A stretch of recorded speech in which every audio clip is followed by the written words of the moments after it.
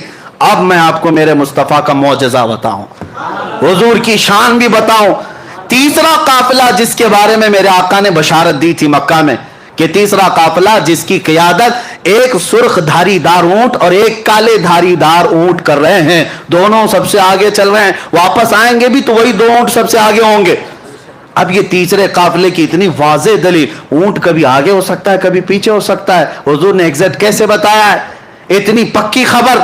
اسی لیے میں کہتا ہوں اوروں کی خبریں اور ہے، نبی الانبیاء کی خبر اور ہے۔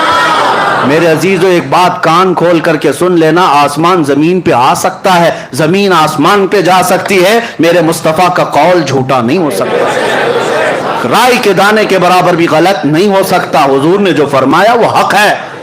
تیسرے قافلے کے لیے شام ہو گئی، سورج ڈوبنے کو آ گیا، لیکن ہوا یہ کہ یہ تیسرے قافلے کا حال یہ تھا کہ ابھی مکہ سے کافی دور تھا اور راستہ بھٹک گیا، مکہ نہیں پہنچ سکتا تھا۔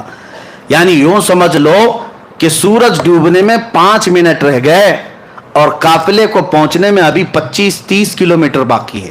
آج کے زمانے میں 25-30 کلومیٹر 5 منٹ میں نہیں طے کر سکتے، اونٹ کیسے طے کرتے؟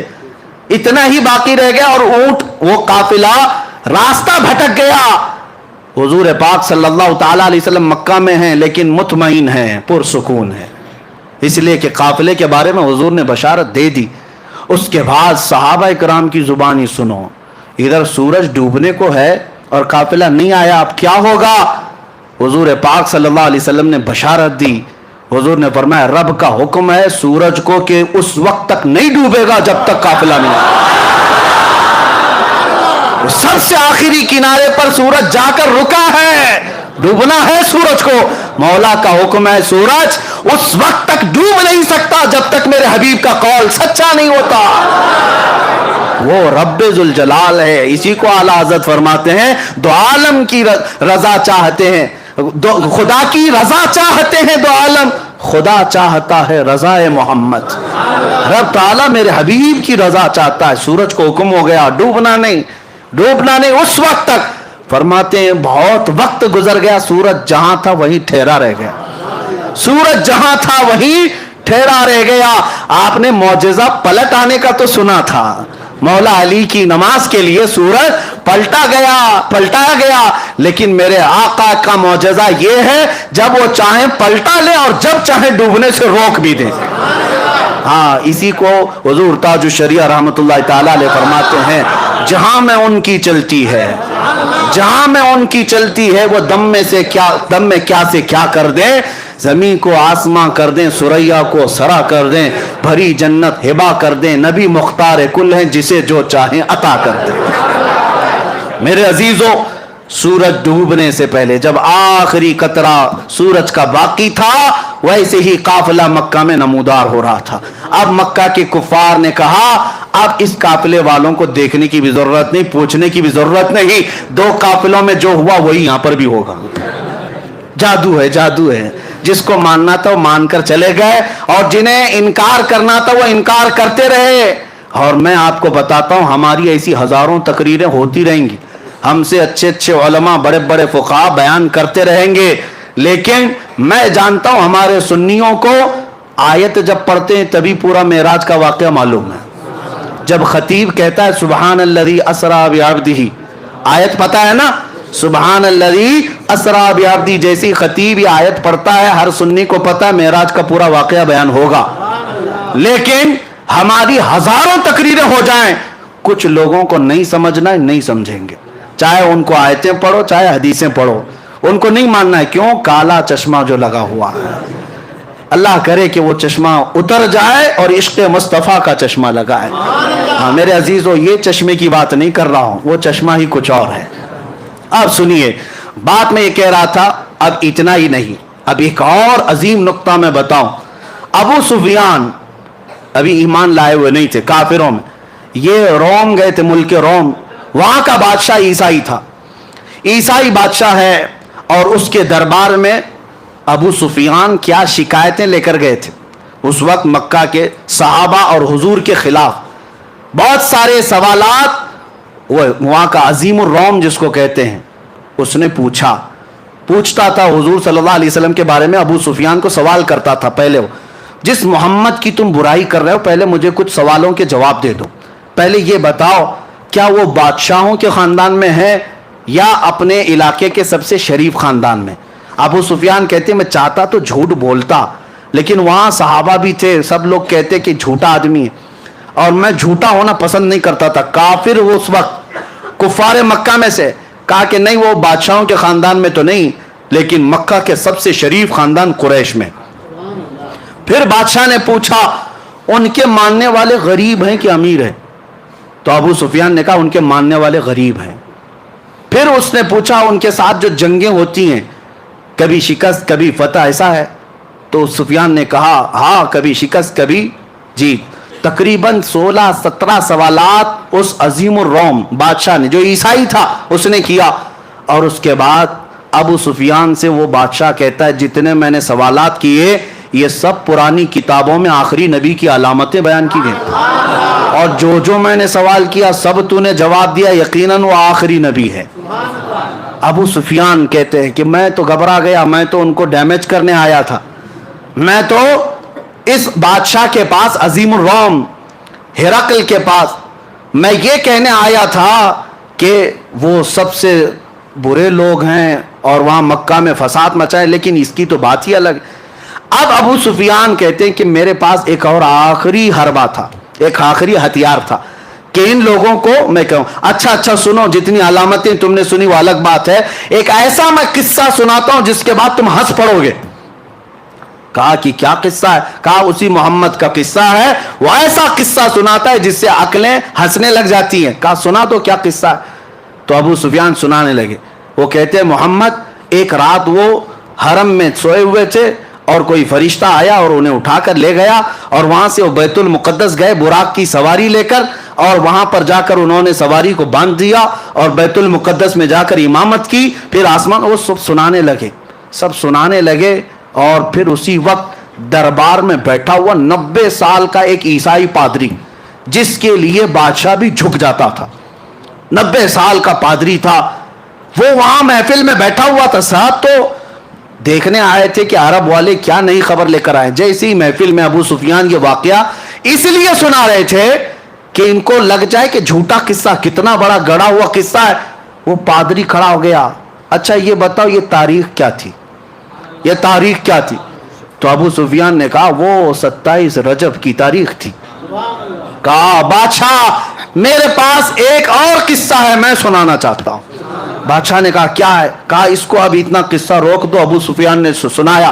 کہا میں بیت المقدس کی خدمت پر مامور پادری ہوں، میں بیت المقدس کا صفائی بھی کرمچاری اور وہاں کے امامت اور دیگر ذمہ داریوں کا متولی ہوں، لیکن جو تاریخ ابو سفیان بتا رہا ہے اس تاریخ کو رات کو میں بیت المقدس کے سارے دروازے بند کرتا ہوں، میں آپ کو بتاتا ہوں ایک رات ایسی آئی تھی اور وہ 27ویں رات ہی تھی شب میں یہ رجب کی، کہ میں بیت المقدس کا سب سے بڑا دروازہ بند کرنے گیا، کسی طاقت کو لگائے وہ بند ہی نہیں ہوتا تھا، یہاں تک کہ میں اکیلا نہیں، پھر لوگوں کو بلایا، سب کو بلایا، آؤ دروازہ بند کریں، کیونکہ وہ کعبہ تھا اس زمانے کا، سارے لوگ اس کی طرف، بیت المقدس مرکز اور قبلہ ہے، لوگ اس کی طرف منہ کر نماز پڑھتے عبادت کرتے۔ سب کو بلایا گیا، سبوں نے طاقت لگا دی، دروازے کو نہ ہلنا تھا نہ ہلا۔ وہ پادری کہتا ہے ایسی سخت بات اور تعجب کی بات اس سے پہلے میں دیکھا ہی نہیں۔ تو دروازہ بند نہیں ہوا تو رات کو ہم سب نے یہ مشورہ کیا چلو اب تھک گئے سو جاتے ہیں، دیکھتے ہیں کل سب بیٹھ کر کے بڑے بڑے علماء کو بلائیں گے اور کیا ہوگا اس پر۔ وہ کہتا ہے وہ عالم تھا اس زمانے کا، 90 سال کی عمر ہو گئی، کہا میں جا کر سو گیا، سب چلے گئے سو گئے۔ صبح جب ہم اٹھ کر کے آئے تو دروازے کو ہلکا ہلانے سے ہی بند ہو گیا، دروازے کو صرف ہاتھ ہی لگایا تو بند ہو گیا۔ میں نے دیکھا یہ ماجرا کیا ہے، یہ ماجرا کیا؟ رات کو پوری طاقتوں سے بند نہیں ہوا، میں نے دیکھا کچھ الگ مسئلہ ہے، تو کہتا ہے اندر قدم رکھا تو بھینی بھینی خوشبو بھی آ رہی تھی، ماحول بدلا بدلا لگ رہا تھا۔ اور اس کے بعد میں نے نظر باہر ڈالی تو دیکھا پتھر میں سوراخ ہے، اور ایسا سوراخ ہے جیسے کسی گھوڑے کی رسی باندھی ہوئی ہے، رسی کا ٹکڑا ٹوٹا ہوا وہاں پر لگا ہوا ہے۔ میں نے دیکھا یہ تعجب کی بات کیا ہے؟ سارے علماء کو بلا کر پوچھا، سب اس گتھی کو سلجھانے سے رہ گئے، ہم عاجز تھے، اس وقت سے گتھی سلجھ نہیں رہی تھی۔ ابو سفیان تمہارا شکریہ، وہ گتھی بھی سلجھا دی۔ اللہ اکبر۔ ابو سفیان منہ لٹکا کہا میں تو یہ قصہ اس لیے سنا رہا تھا کہ میں کہہ دوں کہ سب سے جھوٹا قصہ ہے۔ یہ پادری کیسا ہے کہ کہتا یہی سب سے سچا قصہ ہے، یہی سب سے سچا قصہ ہے۔ کہا یقیناً تم جو کہہ رہے ہو ایسا ہوا ہوگا، اس لیے کہ وہ دروازہ جو کھلا تھا وہ کسی اور کے لیے نہیں، محمد الرسول اللہ کے لیے۔